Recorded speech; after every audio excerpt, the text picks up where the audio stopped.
He vivido en Puerto Vallarta lo suficiente como para conocer el sonido del malecón antes del amanecer. Las gaviotas graznan temprano. El agua golpea suavemente contra los muelles y los barcos pesqueros zumban rumbo al mar abierto. Es un ritmo en el que he aprendido a confiar. Del tipo que te sostiene cuando tu vida ya se ha desmoronado una vez. Hace 20 años. Yo era Amalia Cárdenas, de 22. Recién casada con Mauricio Vélez. Convencida de que tendríamos una casa llena de chamacos.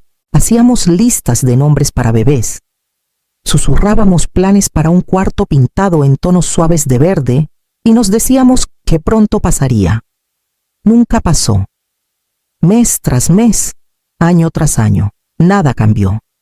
Salvo el peso en mi pecho, empecé a contar el tiempo por citas médicas a las que no podía convencerlo de ir y por cómo su voz pasó de esperanzada a cortante.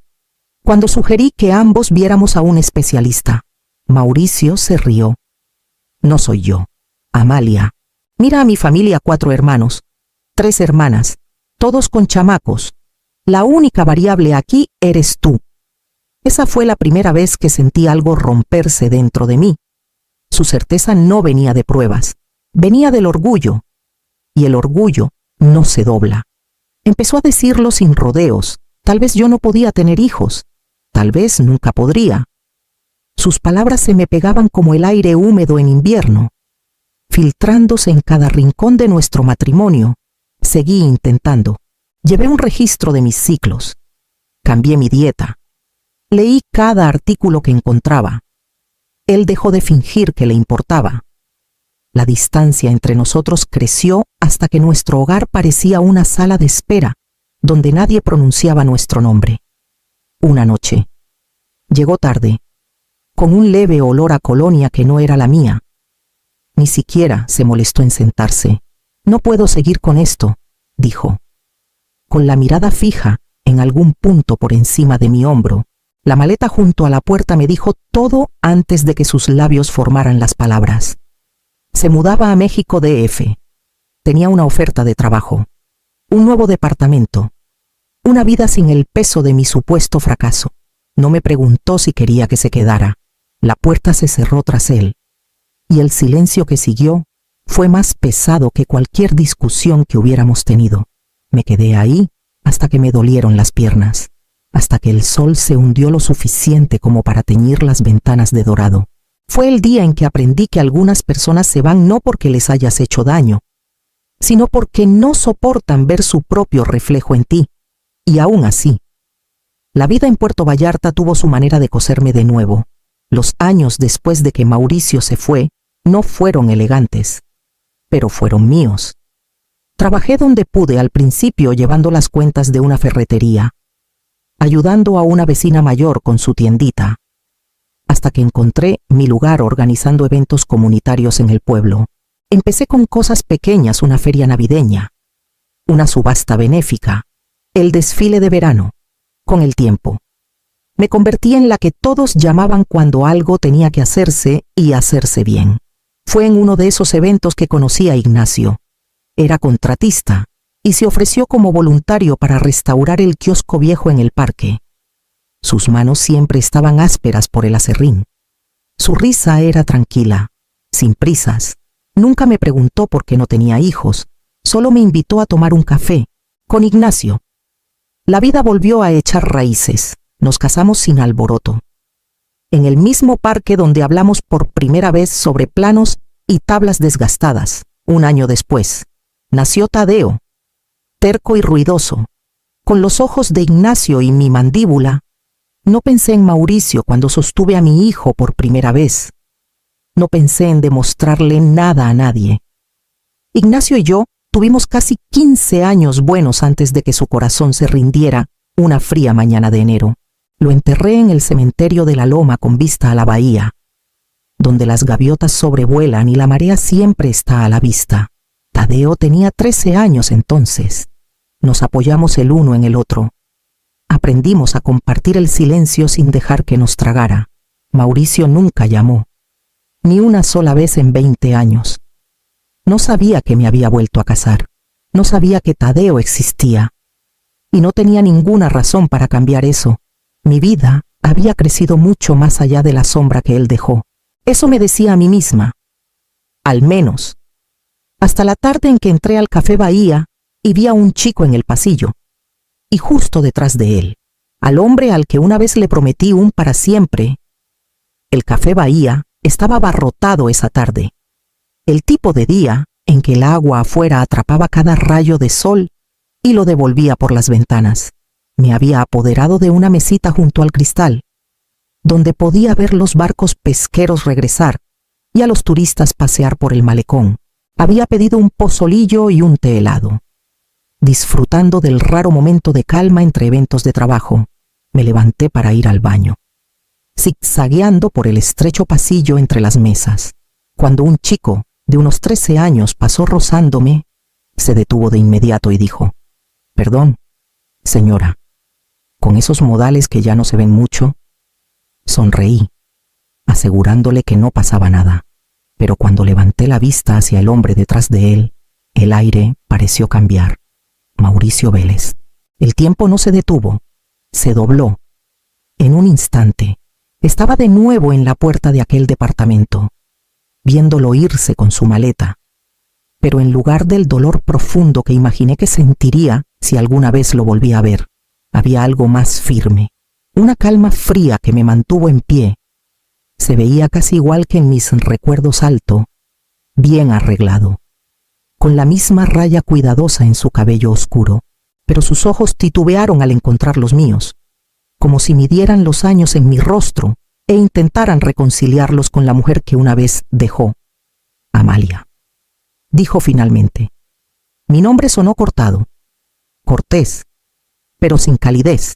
«Mauricio», respondí, igualando su tono, aunque mi voz cargaba con el peso de todo lo que no se dijo. Por un momento, ninguno de los dos se movió. El chico a su lado se movió inquieto, mirándonos a ambos. La mano de Mauricio descansó brevemente en el hombro del niño. Una reclamación silenciosa. Observé los pequeños detalles del parecido con él, la confianza en su postura, antes de hacerme a un lado para dejarlos pasar. Pero Mauricio no siguió adelante. En cambio, sonrió de esa manera mesurada que recordaba también, del tipo que no era una invitación, sino una prueba. Y supe, sin que ninguno de los dos lo dijera, que las próximas palabras de su boca tendrían el mismo filo de siempre. Su sonrisa se afinó en algo más cortante. «Sigues solita, por lo que veo», dijo, como si los años entre nosotros no hubieran sido más que una pausa en su propia historia. Mantuve mi expresión serena. «La vida ha estado bien llena», respondí, aunque dudaba que le interesara escuchar nada de eso. Mauricio giró ligeramente hacia el chico a su lado. «Este es mi hijo, Julián», dijo, su voz hinchada de un orgullo que sonaba ensayado. «Es un crack, el mejor de su clase, igual que mi esposa». Paloma inclinó la barbilla hacia una mujer sentada a unas mesas de distancia, con una postura impecable, la mirada fija en su celular. Las palabras eran pulidas, pero llevaban el mismo trasfondo que conocía demasiado bien: la necesidad de colocarse por encima, de presentar una vida superior a cualquier cosa que yo pudiera imaginar. Hubo un tiempo en que me habría encogido bajo ese peso, midiéndome contra su versión cuidadosamente curada del éxito. Ahora, simplemente observé la escena, notando el ritmo practicado de su voz y la forma en que su mano descansaba con la suficiente firmeza en el hombro de Julián para parecer protectora en lugar de posesiva. «Me alegra que hayas construido la vida que querías», dije con calma. Sus ojos se encontraron con los míos. Buscando resentimiento, no le ofrecí ninguno. Eso pareció desconcertarlo más que cualquier comentario mordaz. Julián se movió educadamente, ofreciéndome el mismo leve asentimiento que me había dado cuando chocamos antes. Le sonreí, genuina y sin esfuerzo. Antes de hacerme a un lado para darles espacio, Mauricio se quedó un instante más de lo necesario, como esperando que yo preguntara cosas que no tenía interés en preguntar. Volví a mi mesa. Alcanzando ya mi vaso de té helado, Pero antes de sentarme, vi un movimiento por el rabillo del ojo Tadeo entrando por la puerta del café. Buscando con la mirada hasta que me encontró, Tadeo cruzó el café con ese paso relajado que siempre me recordaba a su padre. ¿Todo bien?, Ma preguntó, con la voz baja pero cálida. Sus ojos moviéndose entre mí y el hombre que estaba demasiado cerca. Todo perfecto, dije, dejando que mi tono cargara más peso que las palabras solas. Tadeo, este es Mauricio Vélez. Nos conocimos hace mucho tiempo. La mirada de Mauricio se fijó en mi hijo, con una sonrisa cortés en su lugar, pero vi el cambio, un rápido entrecerrar de ojos. La matemática mental ya en marcha. Tadeo era alto para sus 18 años, de hombros anchos, con mi cabello oscuro y la expresión firme de Ignacio. No había nada en su rostro que perteneciera a Mauricio, pero eso no detuvo los cálculos que giraban detrás de sus ojos. Mucho gusto, dijo Tadeo, extendiendo una mano. Siempre había sido rápido para ofrecer respeto cuando era debido, aunque me pregunté si Mauricio sabía cuánto de ese respeto realmente tenía aquí. Mauricio tomó la mano, con un apretón firme, su mirada saltando entre nosotros. 18, preguntó, con demasiada naturalidad para ser casual. 18, confirmó Tadeo. Me gradué el mes pasado. Vi el más breve parpadeo en la expresión de Mauricio, una interrupción en el ritmo de su certeza. No me molesté en llenar el silencio que siguió. En cambio, lo dejé extenderse, justo lo suficiente para que él lo sintiera. Había una extraña satisfacción tranquila en eso. Tadeo me miró, esperando alguna señal. Puse una mano suavemente en su brazo. Nuestra mesa está por allá, dije, señalando hacia la ventana. Deberíamos sentarnos antes de que se enfríe la comida. Mauricio dudó, como si quisiera decir algo más, pero el chico, Julián, tiró suavemente de su manga. Se dio la vuelta sin decir otra palabra, guiando a su hijo de regreso a la mesa donde Paloma seguía sentada. Desplazándose por su celular, como si nada de esto le concerniera, Tadeo y yo caminamos hacia nuestra mesa. No preguntó quién era Mauricio, y no ofrecí ninguna explicación. Habría tiempo para eso. Si alguna vez sentía que era necesario, por ahora, el silencio entre nosotros se sentía como algo a lo que podía aferrarme. A través del café, podía sentir la mirada de Mauricio siguiéndonos. Incluso mientras levantaba mi cuchara y tomaba el primer bocado de mi pozolillo, desde mi asiento junto a la ventana, vi a Mauricio regresar a su mesa. Su postura no era la de un hombre que acababa de presumir su vida a hombros tensos. Ojos desenfocados, dedos tamborileando una vez contra el borde de su vaso de agua. No necesitaba escucharlo para saber a dónde habían ido sus pensamientos. Había visto esa mirada antes, en los últimos meses de nuestro matrimonio, cuando buscaba a alguien a quien culpar y me encontró como un blanco fácil. Para él, los números siempre habían sido armas, fechas, líneas de tiempo, la precisión limpia de causa y efecto. Ahora, imaginaba esos mismos números dando vueltas en su cabeza el año en que nos divorciamos, los meses que siguieron, la edad de Tadeo hasta la semana, la posibilidad a la que estaba llegando se sentiría como un anzuelo enterrado bajo la piel. Recordaría ese último invierno juntos, cuando yo aún seguía cada ciclo, aún con esperanzas. Recordaría haberse ido sin preguntar qué podría haber cambiado. Y ahora, aquí estaba un joven a punto de ser hombre, con la edad justa para hacer que la matemática fuera peligrosa. Pero el orgullo de Mauricio no era lo único que lo mantenía quieto. Al otro lado de la mesa, Paloma rió por algo que dijo Julián. Su voz ligera, ajena a la tensión sentada a su lado. Mauricio la miró, luego al chico, y casi podía ver la decisión endureciéndose en su mandíbula. Decirle lo que sospechaba sería abrir la puerta a preguntas. Preguntas que podrían llevar a papeles legales, manutención, al tipo de desastre público que había pasado su vida evitando. Así que no dijo nada. Masticó su comida sin saborearla. Asintió al parloteo de Paloma sin escucharlo, mientras evitaba que sus ojos volvieran a la ventana donde Tadeo y yo estábamos sentados. Giré mi mirada hacia el malecón, pero el reflejo en el cristal lo captó mirándonos de todos modos. El mensaje llegó 2 días después, corto, seco y sin firma, pero no había forma de confundir el tono. Necesitamos hablar, solo nosotros dos.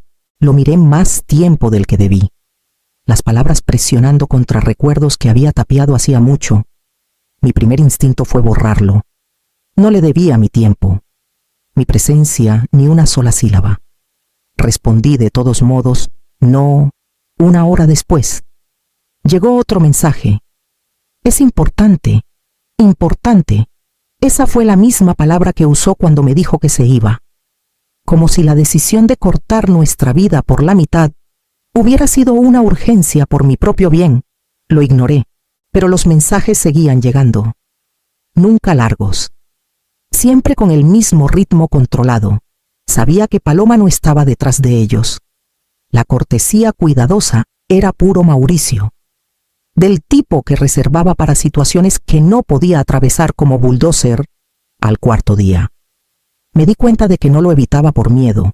Lo evitaba porque aún odiaba cómo podía ocupar espacio en mi cabeza sin estar siquiera cerca.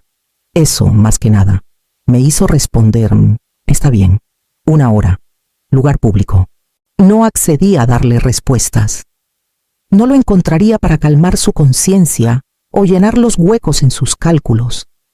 Acepté porque una parte de mí quería entrar en esa conversación sin el peso que llevé al salir de nuestro matrimonio. El café que elegí no era el mismo donde nos cruzamos la primera vez, pero estaba lo suficientemente cerca del malecón como para que el aire oliera a sal. Llegué temprano, no para preparar lo que diría, sino para recordarme que, quisiera lo que quisiera Mauricio de mí, podía irme sin dárselo. Cuando cruzó la puerta, vi de inmediato que no había venido por charlas triviales. Mauricio no se molestó con cortesías. En el momento en que se sentó, sus ojos se clavaron en los míos. Quiero la verdad, dijo, con la voz baja pero afilada. Es Tadeo, mi hijo, ahí estaba, sin preámbulos, sin intentar disfrazar el hambre detrás de la pregunta. Solté un suspiro lento, más por mí que por él. No, Mauricio, dije, con el tono calmado. Tadeo no es tu hijo, es de Ignacio. Nació años después de que firmamos los papeles del divorcio. No se inmutó, pero vi la sutil tensión en su mandíbula, el cálculo deteniéndose en seco. Tiene 18, continué. Y sé que has estado haciendo cuentas desde el café, pero tus números están mal porque te fuiste antes de que hubiera algo que contar. Mauricio se inclinó ligeramente hacia atrás, sus ojos entrecerrándose como buscando grietas en mis palabras. ¿Y esperas que solo te crea? Casi me reí. No me importa si me crees, pero ya que preguntas, aquí va algo más después de nuestro divorcio. Fui al médico, no por ti, porque necesitaba saberlo por mí misma. No había nada malo conmigo, Mauricio, nada. Estaba perfectamente sana. Lo que significa que todos esos años que pasaste culpándome no se basaban en nada más que tu orgullo. Su mirada titubeó entonces. Un pequeño cambio que podría haber pasado desapercibido si no lo conociera tan bien. Podía ver el pensamiento echando raíces, aunque dudaba que lo admitiera. Me incliné hacia adelante, manteniendo mi voz tranquila. Tadeo es mío y de Ignacio. No tiene nada que ver contigo, y no necesita tenerlo. La historia que te has estado contando sobre mí durante los últimos 20 años es tuya, no mía. Por un momento, ninguno de los dos habló. Afuera, las gaviotas cruzaban el cielo gris sobre el malecón, sus graznidos afilados contra el cristal. Mauricio apartó la mirada primero, pero el destello en su expresión me dijo que no había terminado de buscar una respuesta. Mauricio siempre había tratado la certeza como una armadura. Si creía en algo, se convertía en un hecho inamovible, incuestionable. Por eso sabía que mis palabras en el café no serían suficientes para él. Escuché más tarde. a través del chisme de pueblo que nunca pierde el ritmo, que había ido a un especialista en fertilidad en Guadalajara, silenciosamente, por supuesto. No le dijo a Paloma. Hizo la cita bajo el pretexto de un chequeo de rutina, porque un orgullo como el suyo no permite admitir dudas abiertamente. Los resultados llegaron en una semana. Era infértil. No solo ahora. Siempre lo había sido. Las palabras del especialista fueron clínicas, frías, pero su significado cayó como martillo. Si nunca había podido ser padre, entonces Tadeo no podía ser suyo, y Julián tampoco. Esa verdad no encajó limpiamente, lo sacudió todo, por lo que supe. Mauricio no le dijo a nadie al principio, en cambio. Repasó en su mente los primeros años con Paloma, esos primeros meses juntos, cuando ella anunció su embarazo tan rápido que parecía cosa del destino. Pensó en las formas sutiles en que ella cambiaba de tema cuando surgían las líneas de tiempo, en cómo esquivaba ciertas preguntas sobre su pasado. Las grietas siempre habían estado ahí. Él solo había elegido cubrirlas con pintura. Me lo imaginaba en su mesa de comedor, observando a Julián hablar, preguntándose de quién había heredado el chico sus gestos. Lo imaginé despierto junto a Paloma, su mente royendo la certeza en la que había construido su vida. Ya no se trataba de mí, se trataba de la vida que creía poseer, de la familia que pensaba haber creado. Y ahora, ese conocimiento vivía dentro de él como un reloj haciendo tic-tac, contando los segundos hasta el momento en que tendría que decidir si confrontar a Paloma o seguir viviendo en la cáscara de la historia que había construido. Por cómo se desarrollarían las cosas. Supe qué elección hizo, y supe que no iba a durar mucho. No pasó mucho tiempo antes de que Mauricio confrontara a Paloma. La verdad, lo había estado presionando desde que salió del consultorio del doctor. Y para cuando le preguntó directamente, las palabras salieron más como una acusación que como una pregunta. Ella no lo negó. Ni siquiera intentó suavizarlo. Paloma admitió que, al principio de su noviazgo, antes de casarse, tuvo una breve aventura con alguien más, y que el padre de Julián era ese hombre. Lo sabía desde el principio. Había elegido no decírselo. Para Mauricio, la confesión no fue un solo golpe. Fue el colapso de toda una estructura. Todo lo que había usado para medirse su matrimonio, su paternidad, su sentido de control se derrumbó bajo el peso de una sola verdad. No lo escuché de él. La noticia llegó indirectamente, a través de una conocida mutua que aún mantenía contacto con ambos. Cuando me lo contó, no sentí una oleada de satisfacción, ni vindicación. No necesitaba que él fuera humillado para sentirme completa. Esa parte de mi vida se había cerrado hacía mucho. Lo que sentí, en cambio, fue un alivio profundo y constante. Los años que pasé creyendo que su opinión sobre mí podía definir mi valor habían sido desperdiciados. Ahora estaba del otro lado, libre de cualquier necesidad de demostrarle que estaba equivocado. Esa noche, Tadeo y yo caminamos por el malecón. El aire traía el aroma fuerte a sal y pescado. Las tablas de madera cálidas bajo el último tramo de sol. Me habló de una nueva oferta de trabajo. Su voz animada, sus ojos brillantes con el tipo de futuro que no necesita el permiso de nadie para existir. Escuché, sonriendo, dejando que el ritmo de sus palabras y el constante vaivén de la marea me recordaran la vida que había construido, no a pesar de lo que perdí, sino por lo que aprendí a dejar atrás. Y mientras regresábamos a casa, supe que nunca más dejaría que el juicio de otra persona definiera mi valor.